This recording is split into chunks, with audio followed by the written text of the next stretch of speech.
Good morning, everyone. This is Jeff from the Cyber Pro podcast, and apparently you can tell I've not had enough caffeine today. But today we have a very interesting podcast. I've got Edna on. She's going to tell us a little bit more about cybersecurity from an educational perspective, something we always find interesting. Edna, thank you for being with us. Yeah, thank you for having me. I'm very happy to be here. In a few sentences, can you please tell us a little bit about yourself and what you do? Sure thing. I am a SOC analyst at Binary Defense. I'm also at WGU, and I'm the president of the Cybersecurity Club there. And I have been a facilitator for Girls Who Code Club going on 4 years now. For those of us who don't know, what is WGU? WGU is Western Governors University. It is an online university, and one of the they have a College of IT, and one of the programs there is for cybersecurity. Awesome. Awesome. Mm-hmm.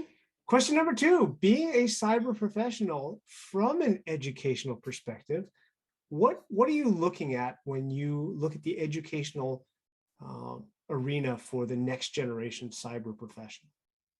So from an educational perspective, I think a lot of students that are coming into the cybersecurity field now, they need to jump in and get more hands-on experience earlier on, because we are very knowledge-based. When you go through school, your primary education, it's a lot of you're learning from a book and then answering questions for testing, and then you're not really getting all of that hands-on experience. But in cybersecurity, it really helps to get a good knowledge of the systems that you're working with, and the best way to do that is to get that hands-on experience. Yeah, great answer. We're going to get back to the hands-on stuff because we talked a little bit about that before the podcast. But question number 3, we hear from other industry leaders that cybersecurity is a top concern and getting bigger. When you hear that statement, what does that mean to you?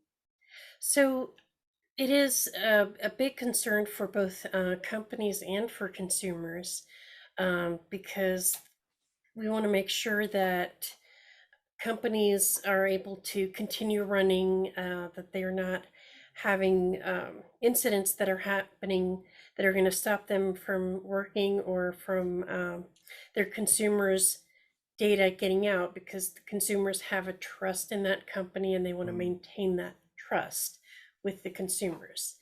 So the biggest concern is the data and being able to continue operating. Integrity of the data. Yeah, for Yes. sure. Mm-hmm. Let's go back to the earlier comment about, getting hands-on faster. Yeah, we did talk about that a little bit before we started the camera rolling, and we agreed that, we are in a place where the bad guys are moving faster than the good guys in many cases.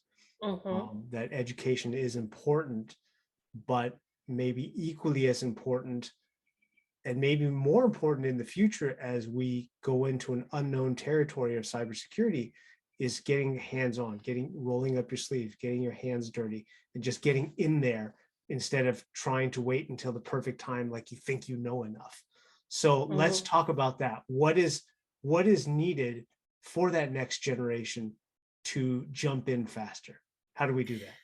So I think given more opportunities to get hands-on experience with computers. So I facilitate a Girls Who Code Club, and we emphasize to be brave and to be resilient in the club, and get hands-on experience with technologies that you may not have ever seen before, to just jump in there and start doing it. So the more that you do that, and you practice being brave and practice doing things that you've never done, you actually get better. The next time that you see another technology that you haven't encountered, you get better at jumping in the next time and learning a new skill. So the more that you practice this jumping into the unknown, you get better. And I think that students nowadays, they need to not be so afraid of jumping in and making mistakes, and going through the process of learning, because it's not really embarrassing going in there the first time and doing it wrong, because that's just part of learning. Um, Failure is part of learning. So just try again and make sure to keep at it. Um, Keep chipping away at it.